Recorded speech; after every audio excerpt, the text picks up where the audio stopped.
Welcome back to the channel. This is WAP Reviews, or stands for Work in Progress. We are two works in progress. I'm Sam. And I'm Dennis. And we're two best friends who love reacting to music, film, entertainment, anything pop culture. And today we are reacting to Kesha's Gag Order. It's her latest album, and we're very excited to react to it. We've already reacted to Eat the Acid and Fine Line, so go check out those reactions.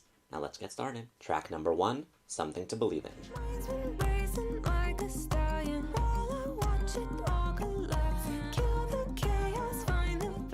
This has nothing to do with music. I don't like this lyric video. I don't like that it's scrolling. Like, it feels lazy. Like, why couldn't, like, I don't know. It's, like, jarring. I guess that's the point, because, like, the song is, like, really jarring. I think this is an accurate representation of the other two songs we heard. It's I can tell there's going to be a cohesive tone to it, and, an electronic, odd, unnerving, weird, odd feeling. I don't know. That's what I'm getting from this song. I like the staccato-ness of mine's been racing like a stallion. Me too. Pain is just part of the package. Round we go. It's like hypnotizing. I'm like listening, like, what is happening? I like the around and around you go. I like that part. It sounded really nice. And just like you said, the staccato-ness is still, but I don't love the chorus. There's some interesting lyrics though, like pain is part of the package. I can't believe I'm still alive. I actually kind of like the ending. Me too. I was like, why do I like this? Yeah. It sounded cool. Yeah, it did. It's weird, but it's interesting. I don't know. I liked it. I like how it stood alone without music. I think that's what I liked about it, because it still was a musical sentence in the way that it was said and produced. So the fact that there wasn't any music behind it, I think I enjoyed that. I also liked what she was saying, like the lyric. I think the chorus and the whole ending was way too long with repeating over and over again. That's just not my thing. But I do think if you look at the lyrics themselves, it's interesting. So I appreciate that. I won't be listening to the song again, though. No. Track number 2, Eat the Acid. We've already reacted, so go check out that reaction. Track number 3, Living in My Head.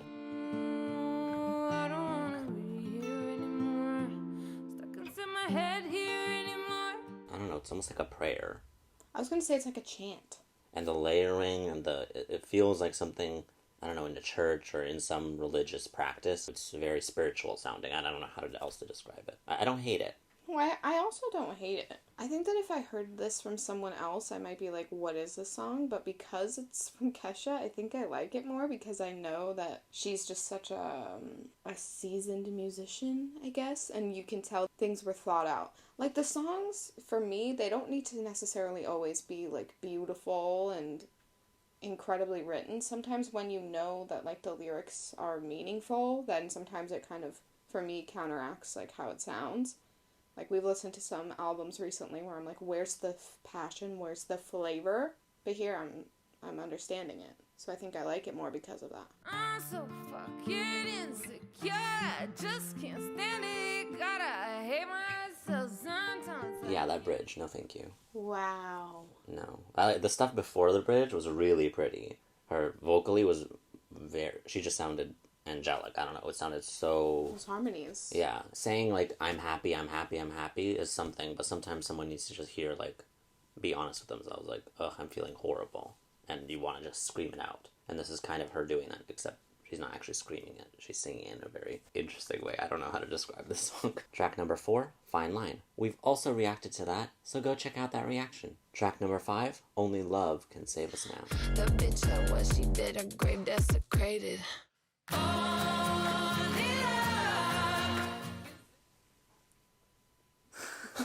I've got to give her props for being cohesive. I think this is like a very cool way of seeing how an artist knows how to blend different styles. This is like jarring, but it's still effectively cohesive. Like, I'm really confused, but it's still the electronic fused with gospel. That's what kind of the song is, which is really cool that she's doing that. We saw in previous songs, like the Jonas Brothers, they tried to blend some genres, which sometimes it didn't really work. You can tell that there's like this weird difference. I'm not sure I love it. It's odd, but I'm impressed by the cohesiveness of it. The album is called Gag Order, basically saying like she's silent, she can't do anything, but she's asking in each of these songs that we've heard, it's always almost like a cry for help. And through song, she can kind of say what she wants to say. I don't feel like a lot of artists are always super, like you're saying, cohesive. And even from the title of an album, I think even that has a lot of, like, it drives the story of an album. So the fact that she's doing that throughout the album, again, is very impressive, and I do like it. But in this song specifically, the fact that that the verses are so different from the chorus, I actually like that too. I think that's cool. And because she's a really impressive musician, composer, everything. There's so much layering going on. And she's a great lyricist as well. Eat your breakfast. I would kill for secrets. All my been leaking. I don't got no shame left. Baby, that's my freedom. I don't got no shame left. Baby, that's my freedom. Like, that's a really, I don't know, that's empowering in a weird way. Especially as it's like right before the chorus hits. The verses, she's like, again, it feels like screaming. Like I know she's not, but it feels like she's just crying for help, like you were saying. And not like she's like a victim. I mean, she is a victim, but she's not victimizing herself. She's saying, like, I'm in this, like, I've been put in this box, this prison, and I'm going to speak out whether you want me to or not. You can feel the freedom in the album. Sometimes albums can be fun. Sometimes they can just be for the story purpose. But this is like a moment in her life, and I feel like she's being very vulnerable. And even if the songs are not something that we would listen to, I can appreciate how thought out and how, like I said, vulnerable it is as a listener. Shut up, eat your breakfast. I will kill for secrets. All of my leaking. We're kind of vibing towards the end. I don't know.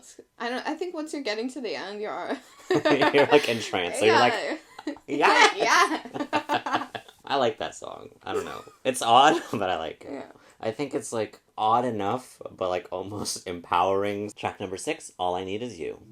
Your love might break my heart harder than being alone. Your love might break my heart harder than being alone. I like that line, but I also love the organ. So pretty. It is so pretty, and her voice, yeah, it sounds angelic.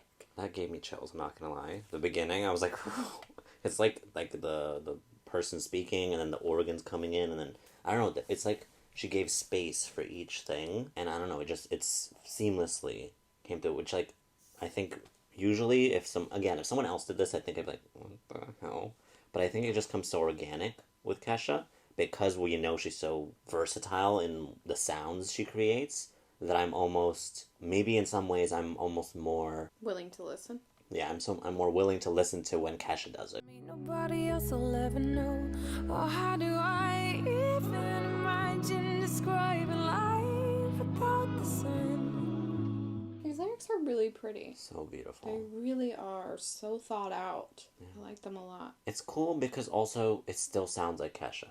Like all of these songs, you can hear her voice. She was really overlooked in the past, and I'm just glad that she still is creating music, and we still can see her as not just TikTok, but we see her as the artist that she is. I'm assuming the song is about, like, her mother or something. Really a beautiful description of, like, it's like you discover how much you care about someone, and it almost feels like it's too late, because you took so much time not accepting or acknowledging them. So I think it's a really lovely way of saying that. It sounds like a diary entry. Yeah, it does. It's very, beautiful. Again, this vulnerability. I just appreciate it so much. If you're making an album, guys, make it something that is meaningful. Track number 7, The Drama. Is anything to distract me from this empty feeling? I feel like it's 2010 and I'm playing Just Dance. Creeping Closer, The Great White. I mean, the lyrics are pretty as well, but the vocally it sounded really pretty. Let's see where this chorus goes. I'm self-destroying, at least it's something to do. Oh, the drama of it all. I like the chorus. It's cool. I mean, I even like the line, I'm self-destroying, at least it's something to do. And because I'm bored and I'm broken, like she's bored, she's just doing it for the drama just because there's nothing else to do. And I feel like this is something that maybe not a lot of people want to admit to themselves, but she's doing it. I'm bored and I'm broken, I'm self-destroying, at least it's something to do. Love the harmonies. Something to do. Those minors. Oh my god. But what's interesting is that, like, it sounds so full, but it also sounds so singular at the same time. Like, You can hear each individual sound, but still it's cohesive. I mean, I like when the second chorus is different from the first chorus.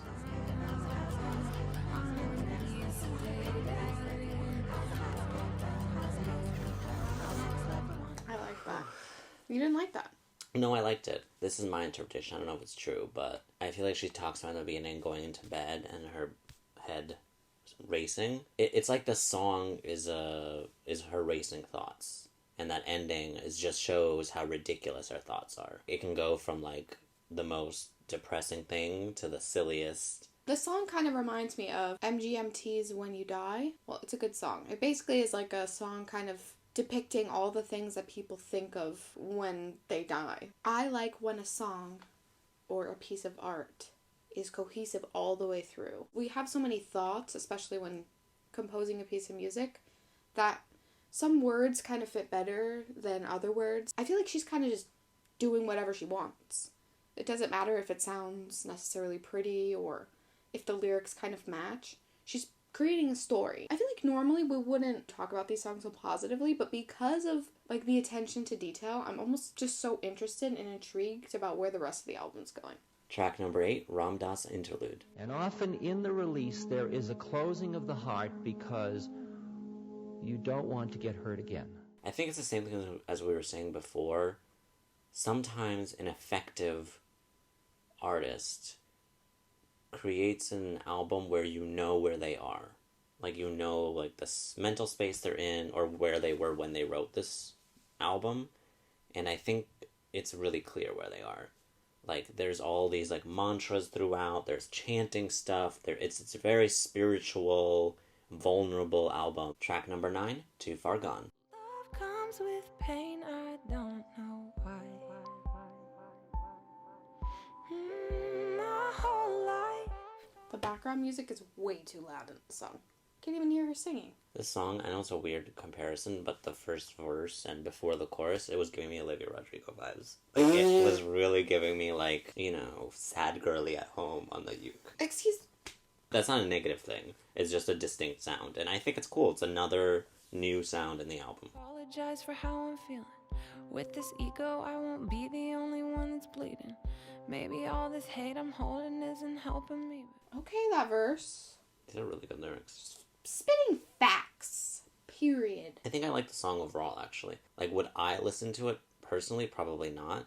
But I think I like how it sounded. We like an artist who, like you were just saying, like does a bunch of different sounds.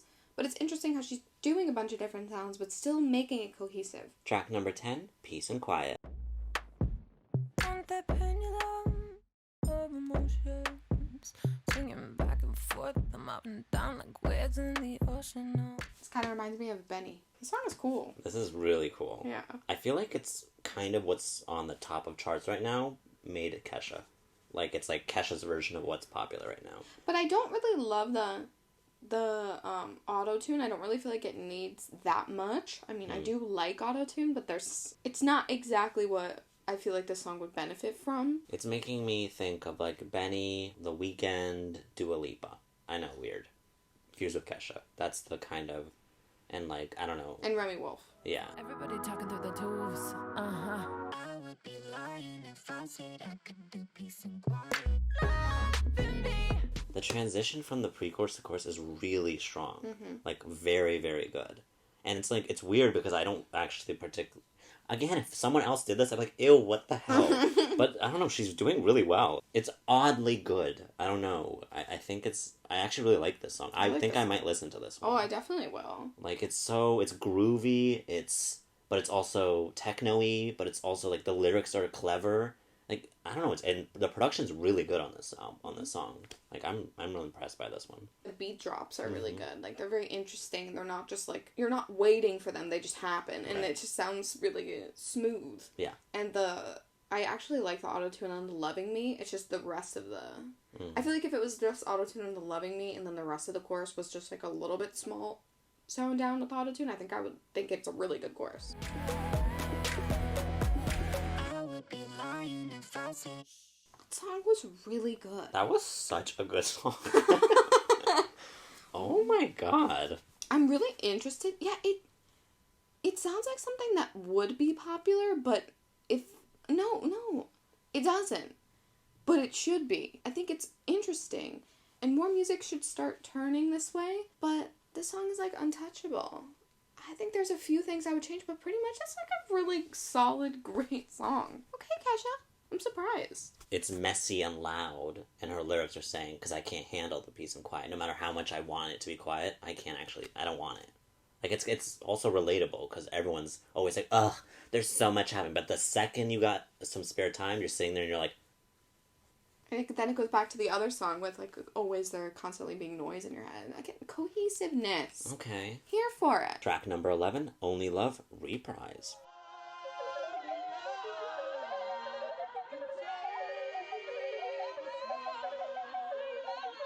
It's just entrancing. Like, I don't know. I feel like relaxed. I feel like I could take a nap after that one. It's just cool. Track number 12, Hate Me Harder. Congratulations. You caught me doing some dumb shit again. That's what I do. It's a very traditional song in comparison to the rest. Yeah, I was thinking that too. It's alright. I like it. I think this is a song, like, if it were to get popular, it would be popular on, like, voice talent shows. Because it's, like, stripped back. It's not super easy. There's a bunch of, like, flips, and, like, vocally it's pretty. So I think it would work like that. Me harder. There's nothing left that I haven't heard, and I can't take it, so make it hurt. I really love when the chorus is different the second time around. I like that she did that here. Because I think it would have been a little bit boring if she didn't switch it up. And she sounds really good. Her voice is beautiful. I think from the album standpoint, it's like it sticks out, but I don't hate that it's here. Like I like it. I think every album needs a stripped down song. Track number 13, Happy. There's so many things I change, but I can't. There's so many things I said that I wish I left unsaid. Pretty lyrics. And I also think it makes sense that the Only Love reprise was there. I think it was a transition from the rest of the electronic album to these two stripped down songs. Because it was that reprise, and now it's two stripped down, very vulnerable, all you can hear is her voice, or at least so far. So I think it's really lovely. And obviously this song is more cohesive because the beginning has that speaking part, which was lovely too. I wish that her voice was a little bit louder, though. I think they're trying to mix it so, like, her voice is an instrument, which I like that. But here it's just... I'm assuming she's going to get louder, which is fine, but I can't really hear it. Living out my wildest dream. Her voice sounds so pretty. That was such a small flip Yeah. that she did. Oh, the wildest dreams part. Oh my god. And So a very good. sweet sentiment. If you ask me now, all I've wanted to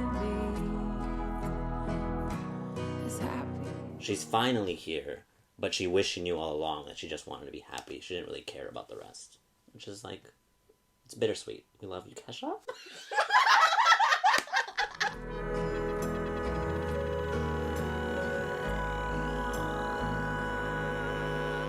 I don't love the outro. I don't really love when things repeat over and over again, but I think overall still the sentiment's pretty, the song's pretty. Yeah, I agree. I didn't really love the outro, but I did like the end where it did the that part. I thought that was cool because it kind of like wraps up the whole... It almost sounded like rewinding or fast forwarding.